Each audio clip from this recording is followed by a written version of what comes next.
اور آپ کو ایک اوریجنل مدنی لطیفہ سناتے ہیں. آپ قرآن پر چلیں، حدیث پڑھیں بس، باقی یہ بزرگوں کی اور ان لوگوں کی کیا حیثیت ہے معاذ اللہ. ہم اپنے بزرگوں کا دین چھوڑ دیں. اچھا انہوں نے پتہ ہے کہ قرآن دی جڑے پڑھدا ہے نا انہاں دے بابے تو فارغ ہو جاندا جو. تو اس حوالے سے اگر ایک ذہن مل جائے کہ جب صحابہ کا یا اہل بیت کا یا ولیوں کا ذکر ہو اور نسوے تو ہیں تو انہوں پتہ ہی نہیں صحابہ کرام اور اہل بیت دا کوئی. مسلمان ہمیشہ باادب ہوتا ہے، احترام کرنے والا ہوتا ہے. دیکھیں جی بزرگوں کا علماء کا احترام نہیں کرتے، تم کرتے ہو دوسروں کا احترام؟ ارے باپ رے یہ تو دھوتی کھول رہا ہے. جملہ بعض لوگوں کی زبان پہ آیا ہوا کہ بابے تو کوئی شے نہیں. مزہ نہیں آ رہا ہے کہ میرے نبی سا ہے ہی کوئی نہیں، تیرے بابے تھے شے ہی کوئی نہیں. ہائے ہائے اتنا سکون، مزہ آیا.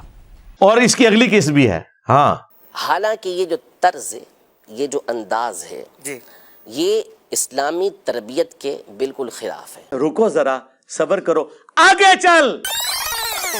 بریلوی اللہ کی بھی گستاخ، بریلوی رسول اللہ کی بھی گستاخ. تو دیکھیں وہابی کے ہاتھ کا ذبح ہوا بالکل سور کی طرح حرام ہے. ہاں بھائی کیسی لگی؟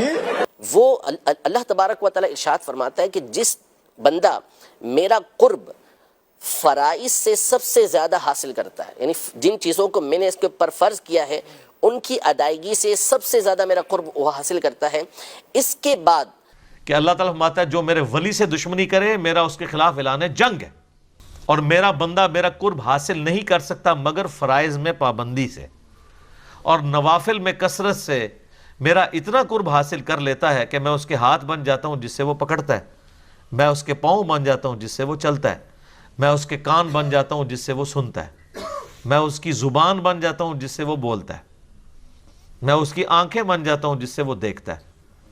وہ ہمیشہ نوافل پڑھتا رہتا ہے. حتی احببتہ، یہاں تک کہ میں اس کو اپنا محبوب بنا لیتا ہوں، اس کو اپنا پسندیدہ بنا لیتا ہوں. اور جب میں اس کو اپنا پسندیدہ بنا لیتا ہوں تو میں اس کے کان بن جاتا ہوں. فَكُنْتُ سَمْعَهُ الَّذِي يَسْمَعُ بِهِ، میں اس کے کان بن جاتا ہوں جس کے ذریعے وہ سنتا ہے. میں اس کی آنکھ بن جاتا ہوں جس کے ذریعے وہ دیکھتا ہے. میں اس کے ہاتھ بن جاتا ہوں جس کے ذریعے وہ پکڑتا ہے. میں اس کے پاؤں بن جاتا ہوں جس کے ذریعے وہ چلتا ہے. بس انڈیا پاکستان بنگلہ دیش میں یہاں کے نا حدیث کو چھوڑ دیتے ہیں کیونکہ انہوں نے اپنے بابے نکالنے ہوتے ہیں اس حدیث میں سے. اچھا، اور یہ حدیثیں ان بابوں پہ فٹ کر رہے ہوتے ہیں جنہوں نے اپنے ناموں کے کلمے پڑھائے ہیں، جنہوں نے انڈیا پاکستان میں شرک پھیلایا ہے. مجھے بتائیں قرآن اگر ولی اللہ کی بات کرتا ہے تو اس ولی اللہ کی کرے گی نا جو قرآن کے موجود جب نازل ہو رہا تھا اس وقت جو لوگ تھے. قرآن میں کہیں لکھا ہوا کہ 1200 سال بعد فلانا ولی آئے گا، 500 سال بعد فلانا آئے گا. قرآن جب ولی کی بات کرتا ہے تو کس ولی کی بات کرتا ہے؟ صحابہ اور اہل بیت کی، جن کی کوئی کرامت نہیں ہے. شیخ عبد القادر جیلانی نے 12 سال بعد برات کاٹ لی. حضرت عمر نے کڑی برات کٹی ہے؟ حضرت ابوبکر نے کچھ بھی نہیں کٹا. سب کہانی ہے جھوٹ. تو یہ میں آپ کو فرق بتا رہا ہوں. تو اس حدیث میں آگے الفاظ ہیں کہ میرا بندہ جب اپنے دشمن کے اگینسٹ مجھ سے پناہ طلب کرتا ہے تو میں اسے پناہ دیتا ہوں. اپنے دشمن کے اگینسٹ مجھ سے دعا کرتا ہے، میں اس کی دعا قبول کرتا ہوں. اگر وہ اللہ کا ہاتھ ہی باندھ چکا ہے پھر اللہ سے کیا مانگ رہا ہے؟ وہ